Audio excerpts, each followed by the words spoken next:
사도행전 28장 1절부터 6절까지 말씀을 제가 봉독해 드리겠습니다.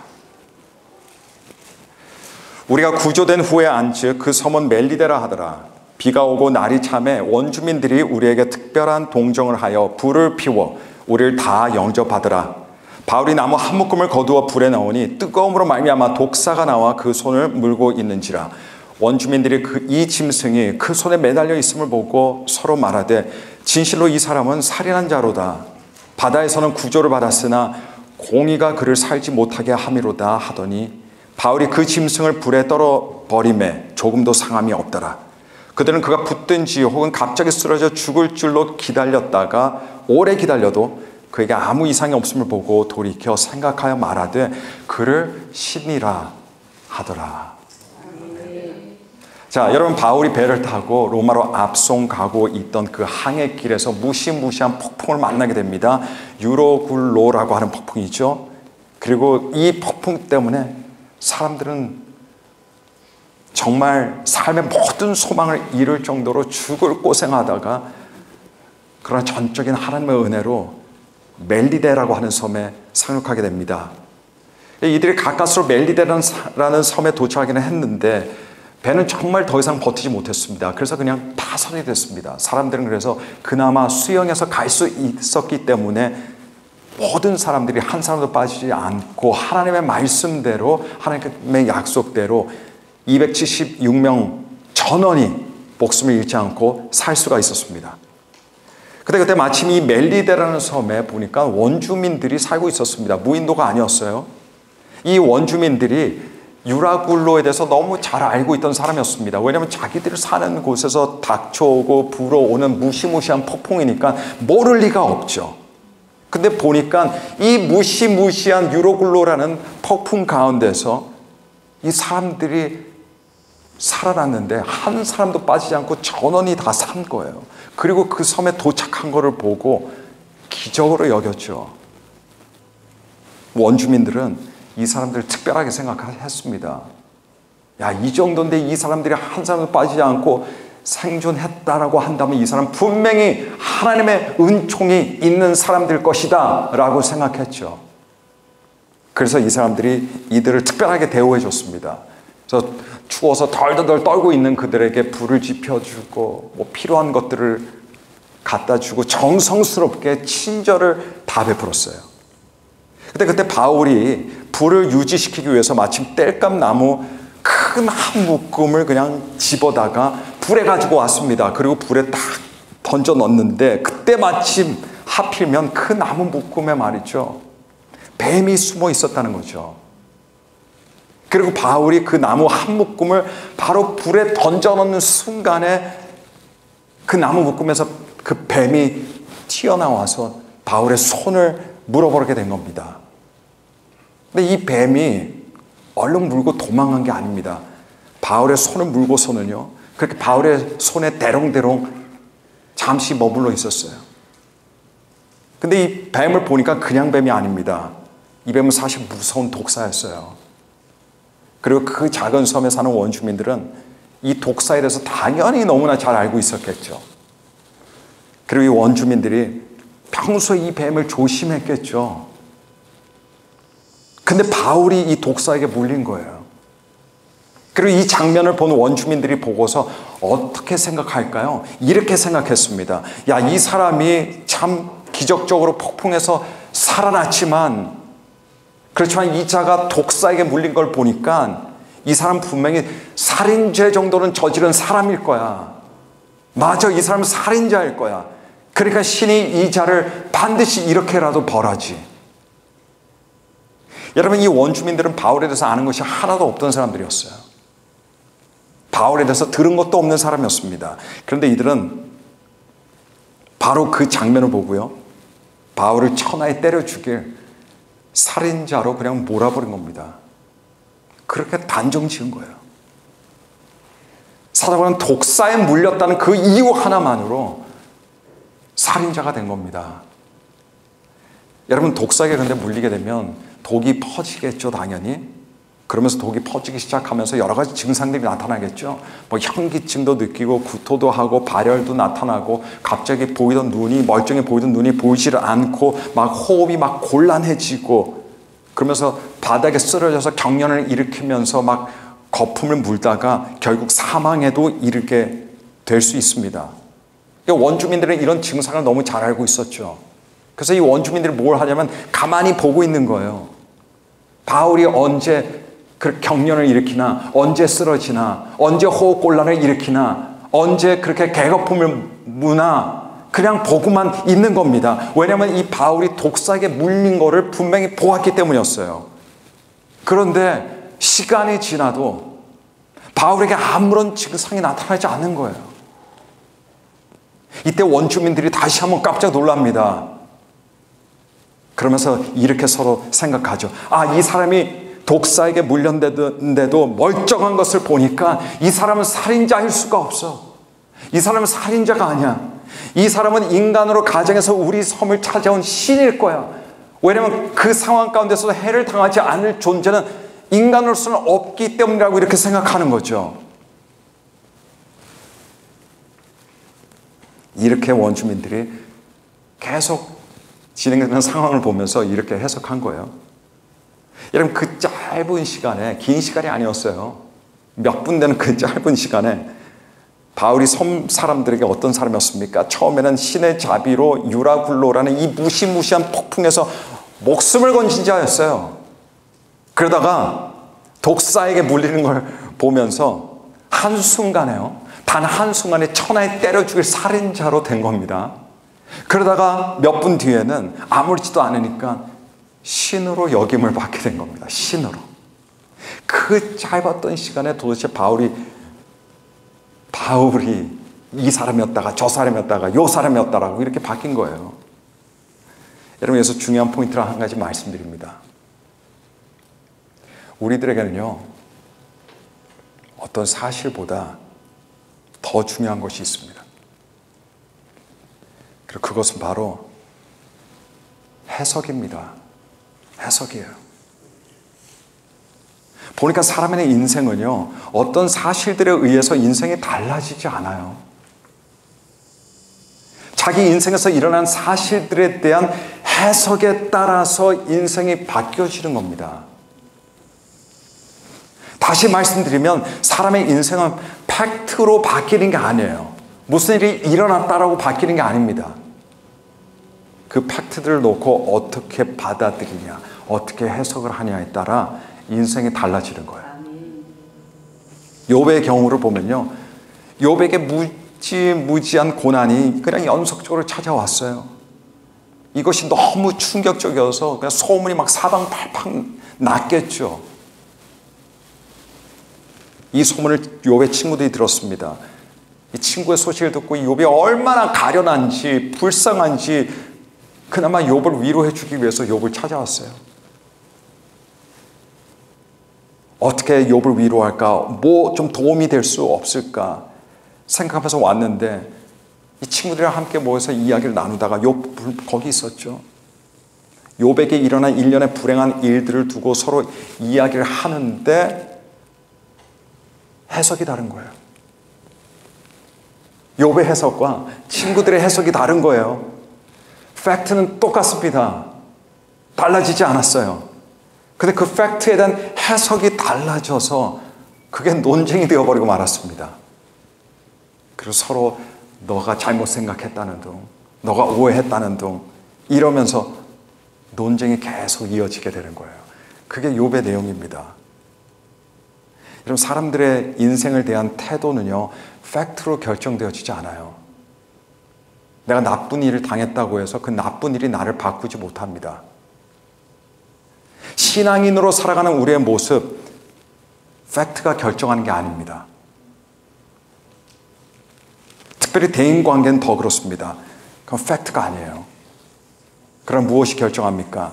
그 팩트에 대한 해석으로 달라지는 거예요. 반응이 달라지는 겁니다.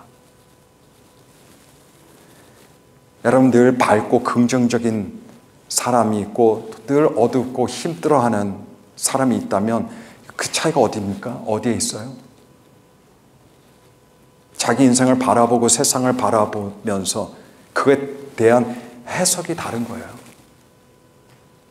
해석이 다르니까 인생에 대한 태도가 달라지죠. 마음가짐이 달라지는 겁니다. 반응도 완전히 달라지는 거예요. 예수께서 한 번은 거라사라고 불리는 이방인의 어느 한 지역에 가신 적이 있으십니다. 근데 거기서 귀신 들린 사람을 또 만나게 돼요. 예수께서 다니시다 보면 별의별 사람들 다 만나죠. 이 세상에 귀신 들린 사람들 많습니다. 악한 영에 그냥 꽉 붙잡혀서 살아가는 사람 반드시 있죠. 근데 예수님께서 그런 사람을 보시고 그냥 지나가시지 않습니다. 그 사람 안에 있던 귀신들을 쫓아내 주셨어요. 그랬더니 그 귀신들이 저기 옆에 있던 돼지 떼들에게 들어갔습니다. 이 귀신들이라는 것은요, 정처 없이 돌아다니는 존재들이 아니에요. 꼭 어디론가 들어갑니다. 어디론가 찾아 들어가요. 왜냐하면 이들에게는 목적이 있기 때문에 그렇습니다. 누군가에게 들어가서 그 사람을 고립시킵니다. 그 사람을 소외시킵니다. 그리고 그 사람을 멸망시키고 파멸시키는 것이 이들이 가지고 있는 목적이기 때문에 반드시 찾으러 돌아다닙니다. 그러다가 딱 적합한 사람이 있으면 바로 그 인생 안에서 역사하기 시작하는 거예요. 그나마 이 귀신들이 멸망시킬 만한 아주 좋은 후보자를 찾아서 그 안에 그냥 들어가서 막 마음대로 파티하면서 거기서 역사하면서 이 사람을 그냥 멸망시키고 있던 그런 과정에서 예수님이 그를 찾아온 겁니다. 그래서 거기서 쫓겨난 거예요, 귀신들이. 근데 이들이 또 어디론가 들어가야 돼요. 왜냐하면 뭔가를 반드시 멸망시켜야 되기 때문에 그래요. 비극을 인생에 불러와야 되기 때문에 그렇습니다. 근데 예수께서 사람에게는 들어가지 못하게 하시니 그 귀신들이 어디로 들어갔습니까? 돼지 떼들에게 들어간 거예요. 2,000마리나 되는 돼지 떼들에게 들어간 것 같습니다. 그랬더니 이 돼지 떼가 미쳐 날뛰면서 바다로 연결되는 그 비탈길을 따라서 그냥 무섭게 달려가다가 모두 바다에 그냥 풍덩해서 다 거기서 죽고 말았습니다. 왜 돼지들이 죽었을까? 그거 당연한 거예요. 왜냐하면 귀신들이 장악한 곳은 그렇게 되게 돼 있습니다. 반드시 멸망과 패망을 시켜요. 근데 그 일이 일어나자마자 그 동네 사람들이 이걸 본 사람도 있고 들은 사람도 있죠. 돼지떼들이랑 야생 돼지떼들이 아니에요. 키우던 돼지떼들입니다. 이 돼지떼들이 다 죽었는데 이 주인들이 당장 달려왔죠. 어쩌면 그 자리에서 그 모든 모습을 보고 있었을지도 모릅니다. 그런데 나중에 어떻게 합니까? 이들의 반응이 뭐였을까요? 예수님께 떠나라고. 예수님 필요 없다고. 그렇게 간청한 거예요. 아니 도대체 왜요? 여러분 이게 말이 됩니까? 귀신을 쫓아주신 예수님을 극진히 환영하고요. 극진히 모셔드리고요. 극진히 대접하고 그래도 모자른데 그 예수의 능력을 보고 불편했다는 거예요. 사람들은 좋은 일 봐도 불편해할 수 있어요. 마땅한 일을 봐도 싫을 수 있습니다. 그게 사람의 마음이에요. 그게 자기의 어떤 재산과 연결되어 있다면, 그게 어떤 자기의 자존심과 연결되어 있다면 무조건 싫어합니다. 근데 여러분, 이 동네 사람들이 예수님을 떠나라고 해서 마치 쫓아내듯 그렇게 한 거는 팩트 때문이 아닙니다. 팩트에 대한 잘못된 해석 때문이었어요. 그들은 그 일어난 모든 일들을 보고 이해한 것이 아니라 자기 중심적으로 그것들을 오해했기 때문입니다.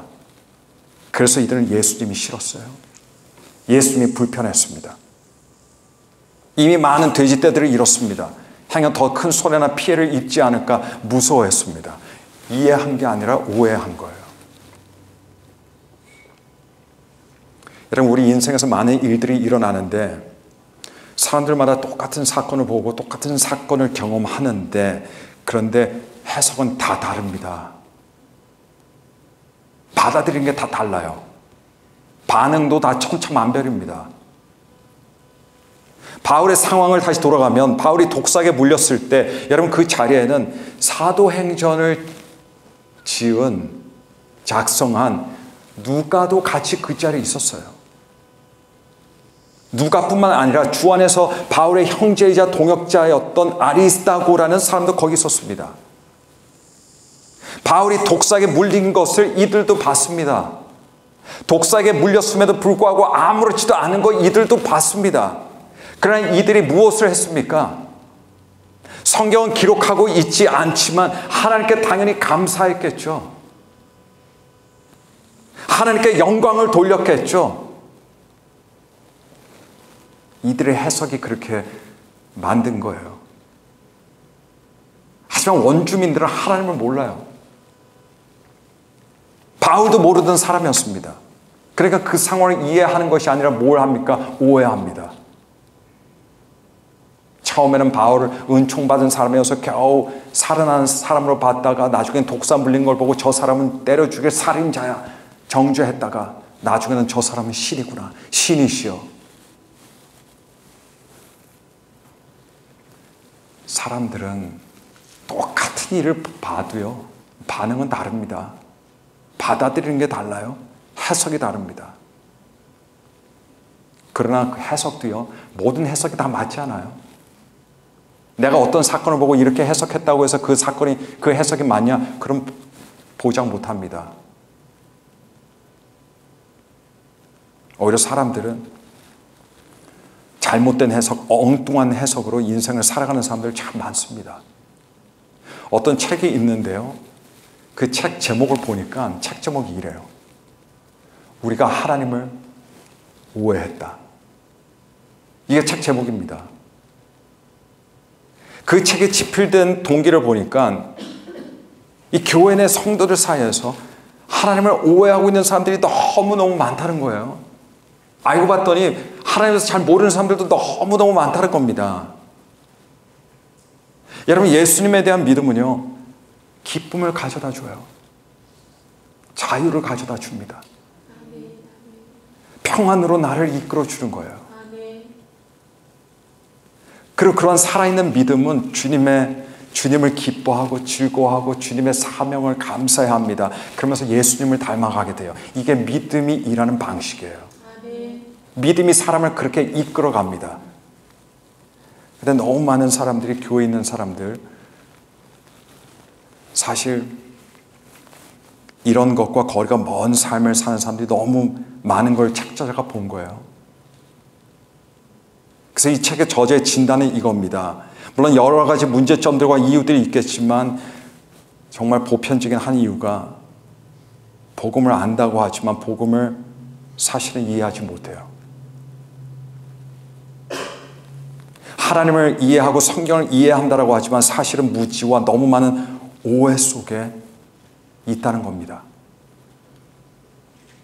그래서 책의 제목이 그거예요. 우리가 하나님을 오해했다. 우리 하나님을 믿습니다. 예수를 믿습니다 하면 다 똑같은 줄 알지만 그렇지 않아요. 얼마나 많은 하나님에 대한 오해가 있고 하나님에 대한 무지가 있고 그걸로 삶을 바라보면 삶에 대한 무지와 삶에 대한 오해로 그대로 연결이 됩니다. 여러분 구약시대 사람들에게는 성전이 있었습니다. 제사 제도가 있었어요. 그것들을 통해서 구약 사람들은 하나님께로 나아갈 수가 있었습니다. 근데 이들은 하나님께 나아가기는커녕 그런 것들이 있었음에도 불구하고 거기를 다녔음에도 불구하고 제사를 드렸음에도 불구하고 이들은 하나님을 진노케 하는 사람들이었습니다. 게다가 나라가 망해버렸어요. 이들은 계속해서 이런 질문을 던지죠. 하나님 왜 우리를 망하게 했습니까? 왜 우리를 불행하게 했습니까? 왜 우리를 버리셨습니까? 왜 이방인이 우리를 정복하고 유린하게 하셨습니까? 근데 그 지형까지 갔던 것은 이스라엘 백성들이 하나님을 안다라고 생각했지만 사실은 몰랐던 거예요. 하나님의 뜻을 이해한다고 여겼지만 사실은 오해하고 있었다는 겁니다. 그래서 그들의 종교적인 생활은 있었지만 하나님을 사랑하지 않았어요.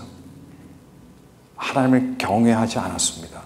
결국 하나님과 상관없는 생각하고요. 하나님과 상관없는 판단을 하고 하나님을 기쁘시게 하는 것이 아니라 하나님을 슬프게 하는 그런 삶을 살았던 겁니다. 지금도 크게 다르지 않습니다. 사실 많은 사람들이 하나님에 대해서 무지합니다. 하나님을 오해합니다. 많은 사람들이 예배에 대해서 무지해요. 그리고 예배를 오해합니다. 성도 간의 친교, 이거에 대해서 무지하고 오해합니다. 봉사, 헌금 생활, 전도나 선교, 말할 것도 없이 여기서 사실 무지하고 오해합니다. 근데 이런 무지와 오해는 우리가 하나님께 나아가는 것을 막아요. 더 이상 하나님께 나아가지 못하게 합니다. 항상 그래서 그 자리인 것뿐이에요. 그러니 우리 삶에 기쁨이 있을 수 없어요. 하루에도 마음은 수십 번 바뀝니다. 한국의 최고 지성인으로 손꼽히던 사람들 중에 한 사람이 이어령 씨죠. 그는 문학평론가였습니다. 언론인이었습니다. 저술가였습니다. 국어 국문학 박사를 갖고 있었습니다. 대학 교수였습니다. 문화부 장관을 역임했던 사람이었습니다. 근데 그 외에도 그는 무신론자를 대표하는 사람이었어요. 하나님은 어디 계시냐? 하나님이 계실 리가 있냐? 근데 그에게 딸이 한 명 있었습니다. 이 딸이 오랫동안 또 변호사로 일했는데 이민아 씨라는 사람이죠. 근데 이 딸은 또 아버지와 달라요. 아버지는 그렇게 하나님의 존재를 거부하고 부인하고 안 믿었는데 이 딸은 하나님을 만났고 철저하게 신앙인으로 살았습니다. 아버지 어머니를 위해서 기도했습니다. 근데 이 이민아 씨의 삶은요 굉장히 파란만장했어요. 가정이 파탄 나서 이혼했습니다. 갑상선 암으로 투병했습니다. 둘째 아들이 낳았는데 자라는 걸 보니까 자폐아예요.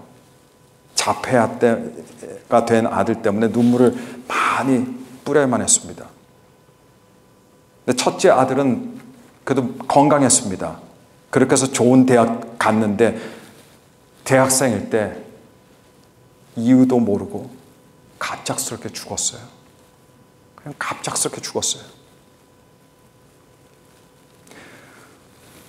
이 이민아 씨는 망막박리증으로 실명의 위기를 겪어야 했습니다.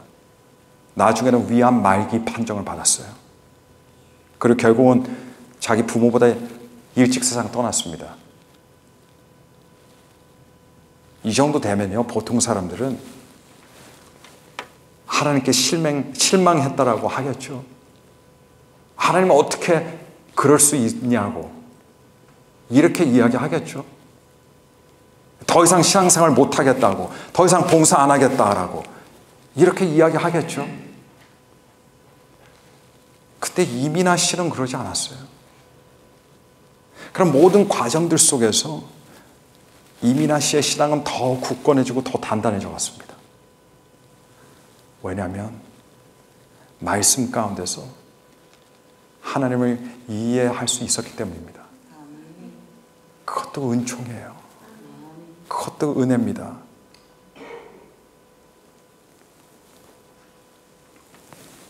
하나님에 대해서 참 가까웠던 사람이었고 잘 알던 사람이었습니다. 그녀의 삶에 나쁜 일들이 많이 있었지만 하나님을 잘 알다 보니까 오해가 생기지 않는 거예요. 오해의 여지가 없었던 겁니다. 나중에 그 모든 것들을 겪고 나서 이민아 씨는요 나중에 여성 목회자가 됐어요. 목회자가 돼서 미국에서 특히 청소년들에게 영적으로 도전을 해주며 이끌어주는 그런 청소년 사역을 했습니다. 목사 안수를 2009년에 받았는데 근데 3년 뒤인 2012년에 위암으로 하나님의 부르심을 받게 됩니다. 본인도 알고 있었죠. 그러나 주님의 부르심을 거역하지 않았습니다. 기쁨으로 그 부르심에 순종했습니다. 자기가 떠날 때까지 이 땅에서 주님께 영광 돌릴 수 있다면, 주의 일을 할 수 있다면 그렇게 했습니다. 그런데 이어령 씨는요, 그 아버지 되시는 분, 지극히 현대적인 마인드를 가지고 있던 이성주의자였죠. 좀 전에 말씀드렸지만 철저한 무신론자. 자신의 딸 이민아 씨를 다 보는 거죠. 모든 어려운 과정들 함께 눈물 흘렸죠. 근데 그 이민아 씨 자기 딸의 삶을 통해서 하나님을 보게 된 거예요. 하나님을 만나게 된 거예요. 이것도 아이러니컬합니다. 하나님 믿는 딸이 그렇게 어려운 일 당하면 야, 너가 믿는 하나님이 진짜 살아있는 게 맞냐? 당연히 이런 생각을 했겠죠. 그러나 오히려 자기 딸을 통해서, 그 고난을 통해서, 그 눈물 속에서 하나님을 알게 된 겁니다. 하나님의 뜻을 보게 된 거예요. 그리고 믿음의 세계로 들어왔습니다. 근데 자기도 자부했죠. 나는 지성인이다. 자기는 지성으로 이제까지 살았다. 근데 보니까 주님을 믿고 나서 보니까 얼마나 많은 무지와 하나님에 대한 오해 속에 살았는지를 자기 자신을 보게 된 거예요. 자신은 다 이해하고 있었다라고 믿고 있었습니다. 근데 너무 큰 오해 어둠 속에서 사실은 장님과 똑같은 그런 모습으로 살고 있었던 걸 깨달았던 거죠. 왜 자기 딸이 숱한 고난과 어려움에도 고난에도 하나님을 왜 놓지 않았는지, 왜 하나님을 놓을 수가 없었는지, 끝까지 왜 하나님을 순종하며 살아야 했는지 이걸 알게 되고요. 자기 자신 너무 부끄러워진 거예요. 자기 딸은 하나님을 이해하고 있었지만 자기는 심오한 어둠과 무지와 오해 속에 있었던 겁니다. 로마 시대 로마군은요, 굉장히 무시무시한 처형 제도를 가지고 있었어요. 수많은 그 넓은 영토 식민지를 다루려면, 컨트롤 하려면요, 그런 무시무시한 처형 제도는 기본으로 있어야 했습니다. 그리고 이 무시무시한 처형 제도가 사람들로 하여금 진짜 로마 사람들에게 말을 잘 듣도록 하는데 굉장히 탁월한 효과를 발휘했습니다. 근데 이게 너무너무 잔인해서요, 로마 법에는 로마 시민은 절대로 아무리 뭘 잘못해도 때려 죽일 만한 일을 저질렀다 하더라도 이 처형 방법은 사용하지 못하겠어요. 너무 잔인해서. 그게 바로 십자가 처형 방식입니다. 이게 유대인들의 처형 방식이 아닙니다. 로마의 처형 방식이에요. 그러다 보니까 처형의 결정권자는 누구였냐? 총독이었습니다. 로마 총독. 집행자는 누구였냐? 유대인들이 아닙니다. 로마 군인들이었습니다. 당시 예수님의 십자가 처형을 집행하는 책임자가 있었겠죠. 예수님이 혼자 십자가 지시고 올라가신 건 아니잖아요. 그 주변에는 로마 군들이 함께 있었습니다.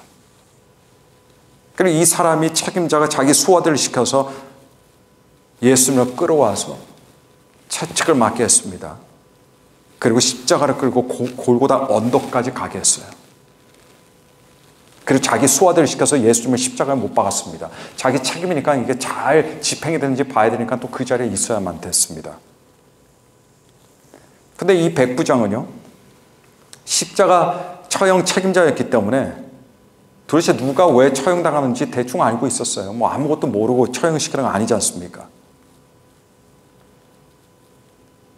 그 무시무시한 십자가 처형을 받을 정도면 예수님은 심각한 범죄자 또는 로마군에게 심각한 위협이 되는 그런 사람이었을 것이다. 당연히 알고 있었죠. 그게 로마 이 백부장 책임자의 가지고 있던 생각이었습니다. 그러니까 예수님께서 채찍을 맞으실 때도 십자가를 매시고 올라가실 때도 십자가에 매달려 죽으실 때도 거기는 어떤 자비도 없었어요. 로마군에게.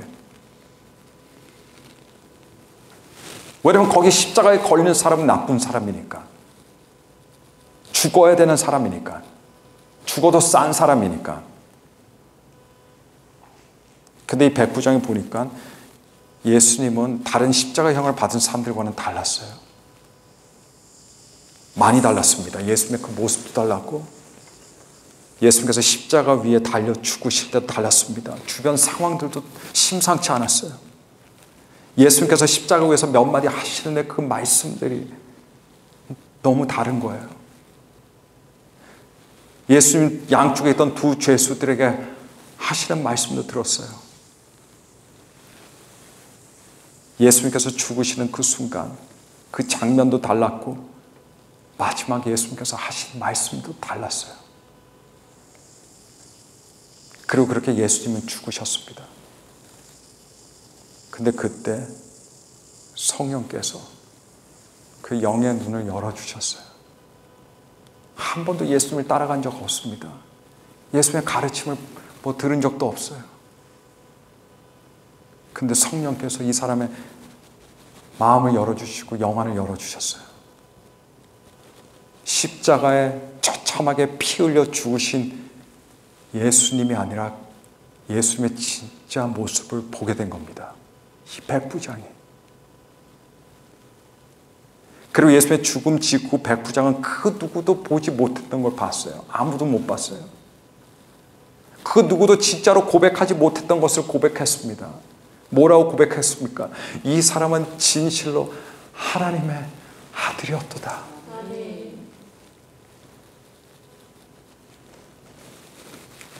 우리 삶 속에 무지와 오해들이 참 많습니다. 우리가 하나님의 영광을 보지 못하는 것은 하나님의 영광이 없어서가 아닙니다. 무지와 오해 속에 있기 때문에요. 하나님의 영광은요, 이 교회 건물 자체만 봐도 영광 보여요. 밖에 나가자마자 나뭇잎과 하늘과 땅만 봐도 하나님의 영광 보입니다. 우리 교회만 봐도 하나님의 영광이 보여요. 그러나 무지와 오해 속에 있으면 그 영광 보이지 않습니다. 예수님의 사랑을 잘 느끼지 못하는 것은 예수님의 사랑이 없기 때문이 아니에요. 이 또한 무지와 오해가 우리로 하여금 예수님의 사랑을 보지 못하게 하는 거예요. 하나님께서는 믿음으로 자신의 무지와 오해를 인정하고 주님 간절히 찾는 자에게 주님은 주님의 모습을 보여주십니다. 주님께 엎드리고 주님 도와주세요. 주님 회개합니다. 제 잘못을 용서해 주세요. 저의 악한 마음을 고쳐주시고 저를 도와주세요. 이런 사람들에게 예수님은 예수의 영광을 보여주시고 그 사람의 도움이 되어주십니다. 매일 주님에 대한 참 믿음과 진리의 지식으로 나가길 바랍니다. 말씀 가운데서 기도하는 가운데서 인내하면서 믿으면서 나아갈 때 여러분 우리 주님께서 항상 새로운 은혜를 우리에게 부어주시고 주님의 영광의 모습을 우리들에게 보여주실 줄로 믿습니다. 주의 영광을 보게 되는 저와 여러분들이 되시기를 간절히 축원합니다. 우리 들은 말씀 하셔서 함께 기도하겠습니다.